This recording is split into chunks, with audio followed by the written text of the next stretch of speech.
आज भारत में दिन की शुरुआत चाय की चुस्की के साथ होती है। आज चाय भारत में हाउस होल्ड ट्रेडिशन बनने के साथ साथ भारतीय लोगों के जीवन का एक अहम हिस्सा बन चुकी है। आज के समय चाय रिफ्रेशिंग ड्रिंक होने के साथ साथ मनोरंजन, चर्चा, गॉसिप करने का एक माध्यम बन चुकी है। 2021 में भारत में चाय का प्रोडक्शन 13 लाख टन से ज़्यादा था। आपको बता दें, इस 13 लाख टन का 90% खपत इंडिया में ही है। इस बात से आप अंदाज़ा लगा सकते हैं कि भारत में चाय का क्या महत्व है। आपको बता दें कि चाय का इस्तेमाल चाइना में लगभग पिछले 2000 वर्षों से हो रहा है। सैमुअल पेपिस, जो कि एक इंग्लिश डायरिस्ट थे, ने अपनी डायरी में चाय का जिक्र किया था और उन्होंने अपनी डायरी में चाय को चा और चाइना ड्रिंक मेंशन किया है। और सैमुअल पेपिस ने अपनी डायरी में चाय को फिजिशियन अप्रूव्ड एक बेहतरीन ड्रिंक बताया है। और जब किंग चार्ल्स II ने कैथरीन ऑफ ब्रिगेंजा से विवाह किया तो किंग चार्ल्स को दहेज में बॉम्बे आइलैंड के साथ साथ एक चाय से भरा संदूक दहेज में मिला था। तो इस बात से आप उस समय की चाय की वैल्यू और अहमियत का अंदाज़ा लगा सकते हैं। 18th सेंचुरी में इंग्लैंड में चाय की सप्लाई ईस्ट इंडिया कंपनी किया करती थी, लेकिन किसी कारणवश ईस्ट इंडिया कंपनी इसमें सफल नहीं हो पाई और इस बात का फ़ायदा उठाया एक डच फर्म ने।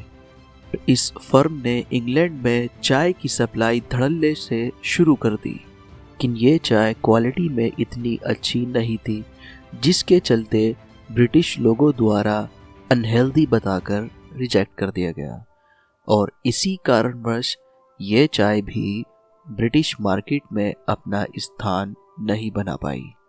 उस समय पर ईस्ट इंडिया कंपनी सिल्वर के बदले चाइना से चाय लिया करती थी, लेकिन एक समय ऐसा आया जब ईस्ट इंडिया कंपनी के पास सिल्वर की कमी के चलते चाय के व्यापार में काफ़ी गिरावट देखने को मिली। लेकिन ब्रिटिशर्स ने इसका एक सॉल्यूशन खोज लिया और ओपियम यानी अफीम का प्रोडक्शन शुरू कर दिया और फिर चाइना से अफीम के बदले चाय लेना शुरू कर दिया। लेकिन साथ ही ब्रिटिशर्स चाइनीज टी प्लांट और सीड्स को इंडिया में लाकर उसकी खेती करना चाहते थे और अपना प्रोडक्शन शुरू करना चाहते थे। ये काम पूरा करने के लिए ईस्ट इंडिया कंपनी ने स्कॉटिश हॉर्टिकल्चरिस्ट को हायर किया, जिसका नाम था रॉबर्ट फॉर्चून। इस व्यक्ति को ईस्ट इंडिया कंपनी द्वारा एक मिशन दिया गया, जिसे the great British tea heist के नाम से भी जाना जाता है। फॉर्चून का काम था चाइना से T seeds, plantation, cultivation techniques को चुरा कर भारत में लाना और रॉबर्ट फॉर्चून इस काम में सफल भी हुए।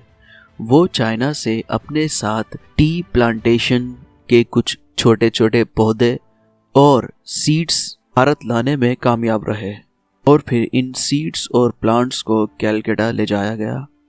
यहीं से भारत में चाय का प्रोडक्शन बड़ी मात्रा में शुरू हो गया। लेकिन आपको बता दें, उसी समय इंडिया में चाय की खेती काफ़ी समय से चल रही थी, जिसके बारे में किसी को पता नहीं था।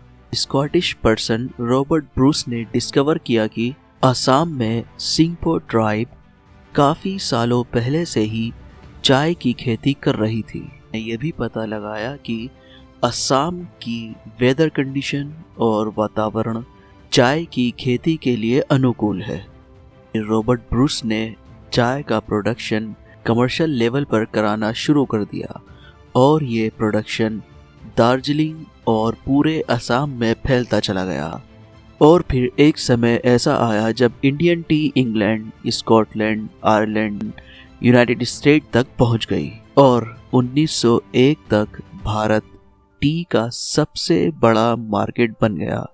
भारतीय लोगों में टी की पॉपुलैरिटी वर्ल्ड वॉर 1 के ख़त्म होने के बाद से बढ़नी शुरू हुई जब इंडियन वेंडर्स ने चाय को रेलवे स्टेशन पर बेचना शुरू किया, उस समय पर रेलवे ही ट्रांसपोर्ट का एक सबसे बड़ा माध्यम था।